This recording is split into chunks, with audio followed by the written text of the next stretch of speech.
So hey guys, welcome back, and thank you for tuning in once more. If you're new here, please subscribe and hit the notification bell so you get those updates every time we got a new video. Speaking of new video, I've got another one today and I just want to show you something pretty cool, right?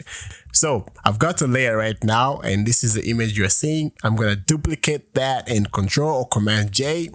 So next up, what I'll do is I'll just call upon I'll go to the properties and then I'm going to ask Photoshop to remove the background of this image. Once Photoshop is done, this is what you're going to have. Let me turn off the old layer. There you go, a clean cut of our subject. So I'll put that back in, and then next up, I'll ask you to go and pull up the shape tool. So you're going to draw there.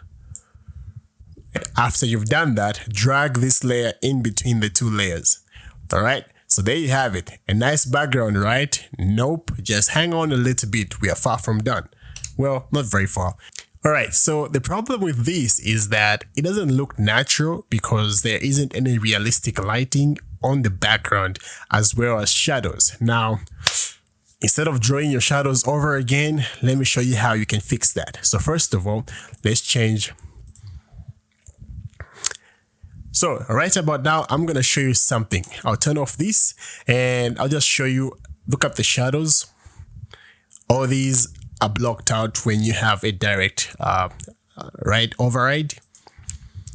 So now I need you to pay attention to to some features right here. Let's look at the features. So first of all, lighting. So there is a gradient from the top to the bottom. It's darker on the top and it's brighter at the bottom. This, however, is constant. We can't have that because even on the subject, the lighting is reflecting as so. So we turn this off and come back again. Look at the shadows. Those are giving us an idea of where the light is coming from and where the light is going. So we need all those things to show. So how are we going to do that? Let me show you. Very simple. So let's enable that layer once more. And then I'm going to ask you to change the blending mode from normal to multiply. And you can see we have best of both worlds. It's not done yet. We got some tweaking to do. We don't need to work with the mask. So what I'll do is apply layer mask, and then we have a layer on its own. So at this point, first of all, we're going to clean out a few things. So I'll just zoom in and go right to the bottom. So we're going to involve our lasso tool and just select this shadow here. So you can see that there's some segments that were selected from the old layer into the new layer, which is the top one. So the background was not cut out clean. So we're going to do this ourselves and get rid of this.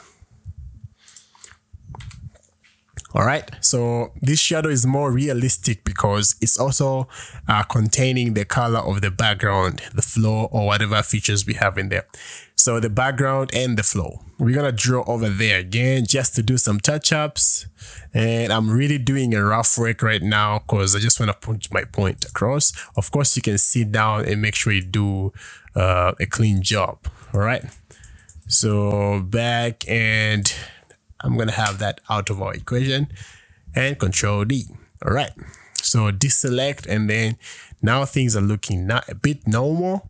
So now what we're going to do is pick a color that matches our image or is going to make our image pop out. So double click on this knob right there, and then let's try and toggle and pick a color that, oh, I kind of like that, but I'm just going to raise it up a little bit. Okay. So you can see that the gradient in the image is maintained. The image is darker at the top and it gets brighter going down, just as the original. So you can pick whatever color you feel fits your subject. All right. I think this is cool for my liking. And yeah, tell me how cool is that? So also you can drop your opacity to create a different shade of the background. So as you can see, it's beginning to also give it that feel. It depends on what you're going for. All right. So if I were to finish up this edit, I would go on this layer, open my camera raw filter, and just try to even out the lighting and make sure it kind of fits and doesn't feel awkward, especially that we have added a new background. So I'll go to the radio filter and I'll just target her face on the edge right there, and I'll just lift up some shadows and just a little bit more, and there. So let me push this in and see what we got. Okay, so I'll lift the shadows a little bit more and I'll click OK. Let's see what we got over here. So boom. So now that the layer looks a bit brighter than the background, it kind of takes away that reality. So I'll go to the background as well and let me work on it. And at this point, I'm just gonna try and reduce the darkness on the gradient, especially the top part. So I'll cue the blacks in this and then I'll raise the exposure up.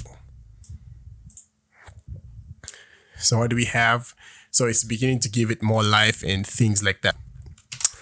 So here we go. Now you've got a whole new different background. Okay, so turn that off. It doesn't take away much, just changes the lighting. How cool is that? Saves you a lot of time masking the entire image, right? So also you can tweak this and just make sure that we are using something that was on the brighter side. Let's try red since it's the color on her lips. So I'll sample that and whoop, there we go. So I'll put this on the light side.